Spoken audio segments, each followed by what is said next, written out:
हिंदुस्तान की अफगानिस्तान में फिर हो गई है एंट्री। इस एंट्री से दोनों मुल्कों के रिश्ते एक बार फिर हो सकते हैं गहरे, लेकिन ये वक्त ही बताएगा कि ऊंट किस करवट बैठेगा।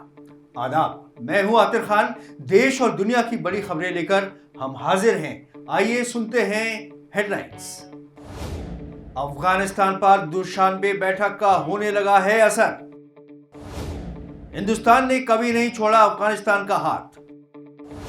अफगानिस्तान के लिए हक से बोलता है हिंदुस्तान। काबुल में स्टेबिलिटी इलाके के लिए वक्त की है दरकार। पिता ने बचाया आतंकी माहौल से तो बेटे ने क्रैक किया यूपीएससी। एक्सटर्नल अफेयर्स मिनिस्ट्री की जॉइंट सेक्रेटरी जेपी सिंह की लीडरशिप में एक डेलीगेशन अफगानिस्तान पहुंच गया है। ये डेलीगेशन अफगानियों के लिए हिंदुस्तान जो इमदाद का काम कर रहा है उसकी देखरेख करेगा और हिंदुस्तान ने वहां अफगानिस्तान के लिए जो निर्माण का काम किया है उसको आगे कैसे बढ़ाया जाए इसका जायजा भी लेगा। लेकिन तालिबान के राज में चल रहे काबुल में हिंदुस्तान की एक बार फिर एंट्री कैसे मुमकिन हुई, ये हम आपको बताएंगे बाद में। आइए पहले सुन लेते हैं क्या कहना था इस दौरे के बारे में विदेश मंत्रालय के प्रवक्ता अरिंदम बागची का। ये पहला विजिट है काबुल में। आप जैसे जानते हैं पहले कांटेक्ट हो चुका है, ऑफिशियल कांटेक्ट हो चुका है तालिबान के साथ, पर ये पहला विजिट है काबुल में। आप पूछ रहे थे इसमें मान्यता देने वाली बात। मुझे लगता है कि आप इस यात्रा पे बहुत ज़्यादा ही गौर फरमा रहे हैं और गौर कर रहे हैं उस दृष्टिकोण से। ये यात्रा अफगानिस्तान के लोगों को हमारी मानवीय सहायता के बारे में है। कहानी दिलचस्प है। दुशानबे में अफगानिस्तान पर हुई बातचीत में हिंदुस्तान के एनएसए अजीत डोवाल ने साफ साफ कहा था कि हिंदुस्तान हमेशा से अफगानिस्तान का मददगार है और रहेगा। हिंदुस्तान और इलाके के अमन को खतरा पहुंचाने वाले दहशतगर्दों से मुकाबले के लिए हिंदुस्तान उसकी सिक्योरिटी की ताकत बढ़ाने में मदद करने को तैयार है, बशर्ते तालिबान अफगानिस्तान के लोगों को उनके हुकूक मुहैया कराए। लगता है ये बात तालिबान सरकार को समझ में आ गई। एनएसए अजीत डोवाल ने दुनिया के सामने अपनी बात बेबाक तरीके से रखी। उसी का असर है कि अफगानिस्तान ने हिंदुस्तान के लिए अपने दरवाजे एक बार फिर खोल दिए हैं। ये भारत के लिए अफगानिस्तान में फिर अपनी पकड़ बनाने का सुनहरा मौका है और मदद के लिए दुनिया भर से गुहार लगाने वाले अफगानिस्तान के लिए भी एक अच्छी खबर है। अगर इस पहल से भारत और अफगानिस्तान के रिश्ते सुधरते हैं तो ये दोनों के लिए विन विन सिचुएशन होगी और भारत को सिक्योरिटी के नजरिए से और मजबूत बनाएगी। अफगानिस्तान में तालिबानी हमले से निपटने के लिए अमेरिकी फौज की मौजूदगी में वहां के हालात पर नजर रखने के लिए हिंदुस्तान ने एक इलाकाई सिक्योरिटी ग्रुप कायम किया था, जिसकी मीटिंग लगातार होती रही। लेकिन कोरोना महामारी के चलते 2 साल से ये मीटिंग नहीं हुई थी। 2021 में इस मीटिंग को दिल्ली में तलब किया गया था तो पाकिस्तान को भी दावत दी गई थी, लेकिन पाकिस्तान ने इस मीटिंग में शिरकत करने से इनकार कर दिया था। साफ जाहिर है कि पाकिस्तान सिर्फ लफाजी करता है और इलाके में अमन कायम रखने में उसको कोई दिलचस्पी नहीं है और ये बहुत ही अफसोस की बात है। अभी 27 मई को तजाकिस्तान में जो मीटिंग हुई थी उसमें सेंट्रल एशिया के मेंबर मुल्क समेत चीन भी शामिल था। अब अफगानिस्तान में तालिबान की हुकूमत है और इस ग्रुप की ये 4थी मीटिंग थी। हिंदुस्तान के एनएसए अजीत डोभाल ने अफगानिस्तान में हिंदुस्तान की तरक्की के कामों को दोहराया। साल 2015 में पीएम नरेंद्र मोदी ने अफगानिस्तान में पार्लियामेंट की नई इमारत का इनॉग्रेशन किया गया था।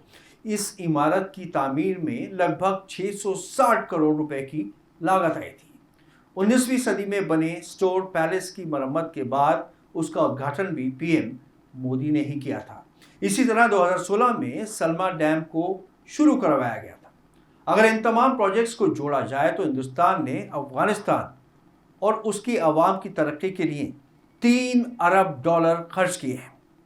Ambassador JK. त्रिपाठी का कहना है कि ये बात गौर करने वाली है कि हिंदुस्तान ने कई दहाइयों से अफगानिस्तान के बुनियादी ढांचे, राब्ते और इंसानी इमदाद पर पूरी तवज्जो दी है। अगस्त 2021 के बाद हिंदुस्तान 50,000 मेट्रिक टन के कुल वादे में से 17 मेट्रिक टन गेहूं वैक्सीन के 5 लाख खुराकें, 13 टन लाइफ सेविंग ड्रग्स और सर्दी के कपड़े के साथ साथ पोलियो वैक्सीन की 6 करोड़ खुराकें भी पहुंचा चुका है। हिंदुस्तान की इस इमदाद के लिए अब पाकिस्तान को भी रास्ते खोलने चाहिए। दिल्ली से काबुल की दूरी 2000 किलोमीटर से ज्यादा ही होगी, लेकिन हिंदुस्तान खुले दिल से अफगानिस्तान की मदद करना चाहता है ताकि दोनों मुल्कों के रिश्ते पहले की तरह मजबूत हो सके।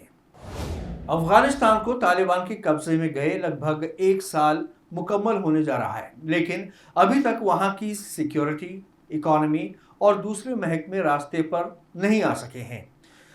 सरकार में हिस्सेदारी की हर ग्रुप मांग कर रहा है, इसलिए सरकार में अभी तक वहां कोई स्टेबिलिटी नहीं आ सकी है। खासतौर पर समाज में अभी तक खवातीन को जो इज्जत मिलनी चाहिए वो नहीं मिल पाई है, जो किसी भी समाज की बुनियादी ज़रूरत है।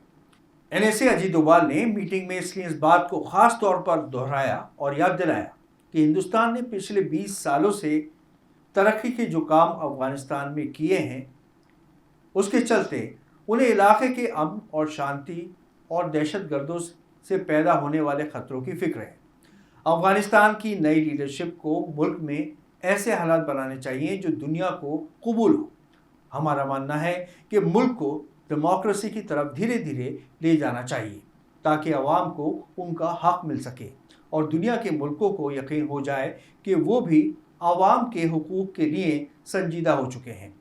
अगर अफगानिस्तान की लीडरशिप इस तरह के काम करेगी तो अवाम उससे मुतमईन होगी। इसके बाद ही दुनिया के मुल्क उसे तस्लीम करने के बारे में सोचेंगे और अफगानिस्तान अमन और तरक्की की राह पर चल सकेगा। आखिरकार एक पिता की सोच समझ और कोशिश रंग लाई।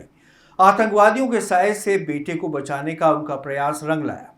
उनकी उम्मीद पर खरा उतरते हुए बेटे ने यूपीएससी जैसे मुश्किल इम्तिहान में कामयाबी हासिल की है। पुंछ जिले के मोहम्मद शबीर गौरसी जम्मू कश्मीर के जम्मू संभाग के उन 7 युवाओं में से हैं जिन्होंने सिविल सेवा परीक्षा पास की है। एक पिछड़े गांव में जन्मे मोहम्मद शबीर गौरसी ने अपनी प्रारंभिक शिक्षा पुंछ जिले के बछियावाली गांव में प्राप्त की है। मोहम्मद शबीर गौरसी के पिता गुलाम मोहम्मद पेशे से किसान हैं।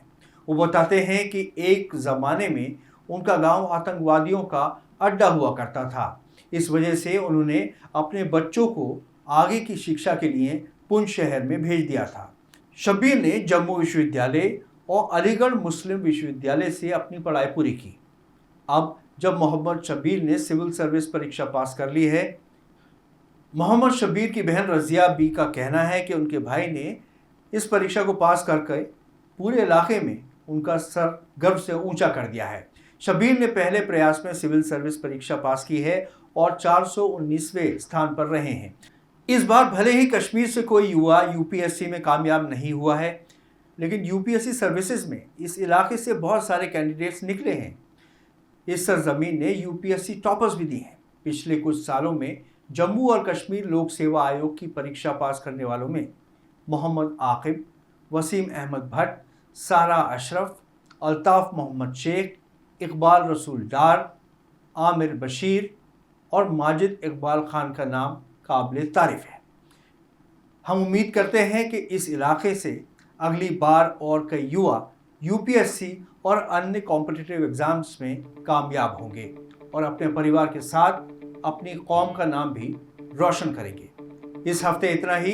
अगले हफ्ते फिर हाजिर होंगे नई खबरों के साथ। आदाब।